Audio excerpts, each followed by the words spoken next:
Mahalagang alam ng bawat security professional ang 4 na cardinal rules of gun safety dahil ito ang pundasyon ng ligtas at responsableng paghawak ng baril.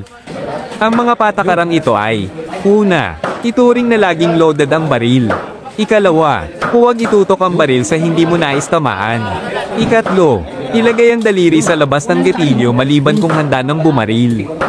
Ikaapat, alamin kung ano ang nasa harap at likod ng iyong target. Ang pagsunod sa mga ito ay nakakaiwas sa aksidenteng pagpapaputok at posibleng pagkasawi o pagkasugat ng inosenteng tao. Bilang security professional, dapat marunong at bihasa sa paggamit ng baril upang maging epektibo sa pagresponde sa banta, lalo na sa mga sitwasyong may armas ang kalaban. Subalit, ang baril ay huling opsyon lamang, ginagamit lang ito kapag wala ng ibang paraan upang maprotektahan ang sarili o ang ibang tao laban sa malinaw at kasalukuyang panganib. Bilang isang gwardiya, hindi sapat ang may baril ka lang. Dapat alam mo kung paano ito gamitin ng ligtas at responsable. Kasi sa isang iglap, pwedeng buhay ang nakataya, hindi lang ng iba, kundi pati sarili mo.